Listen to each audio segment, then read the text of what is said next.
Juvela, and today we're going to be making gluten-free shortcrust pastry. This recipe uses either the gluten-free white or fibre mix, both of which are all-purpose flour mixes suitable for all your baking needs.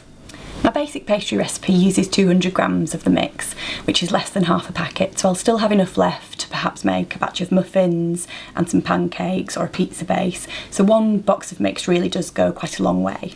Before you start, just make sure you've got all your ingredients weighed and ready. So in the bowl here I've got 200 grams of the gluten-free white mix. I've then got 100 grams of hard margarine and lard, so 50 grams of each. A medium beaten egg and some cold water to mix the pastry dough together.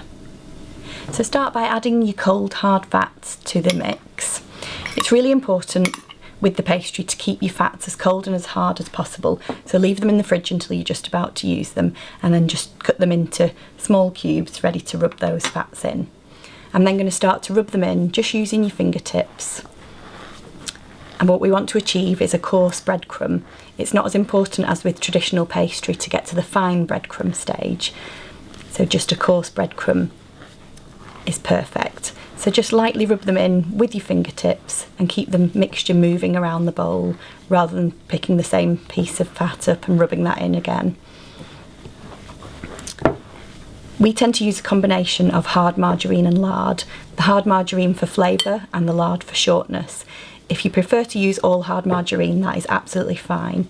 Or if you wanted a nice rich pastry, maybe for a special occasion, you can use butter as well. But the crucial thing to remember is it does need to be a block fat rather than a soft margarine, because the rubbing in stage is really important.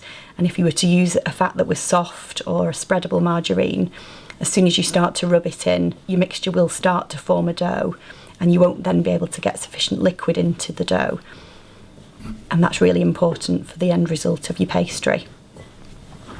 Okay, so we've rubbed that in, and any larger lumps that haven't been quite incorporated will be incorporated later when we knead the pastry, as you would with a bread dough, which is where it differs so much from traditional pastry.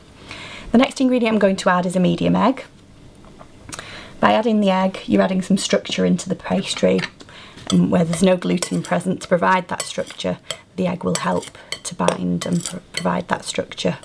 So just give that a quick stir in with your knife, and I'm then going to start to add cold water.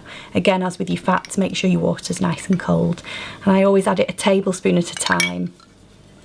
And then get your hands in, start to move the mixture around the bowl. Try not to force it together, it will start to form a dough of its own accord once you have added sufficient liquid. I usually find with the white mix I add between 2 and 3 tablespoons, but always add it gradually because it will differ each time you make it. As you can see, as I've added the 3rd tablespoon, it is starting to form a dough, and at this stage you can give it just that little bit of a squeeze just to help pick up the last dry ingredients from the bottom of the bowl.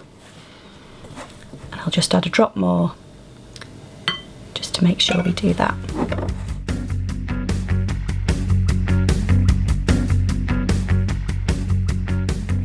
So as you can see, the dough is quite crumbly at this stage, so this kneading stage is really crucial. This may seem really strange, but gluten-free pastry actually benefits from being handled, and by kneading the pastry dough it'll be much easier to work with, and the texture will change from being crumbly to nice and smooth and pliable. So just on a surface lightly dusted with mix, just start to knead your pastry as you would with a bread dough. And almost as soon as I start to do this, I can feel the texture change and it becomes much smoother, and as I say, much more pliable and much more easy to handle. And you can do this for as little or as long as you like. I usually find after a minute or two the texture has completely transformed, but it won't do any harm if you carried on doing it for up to 5 minutes.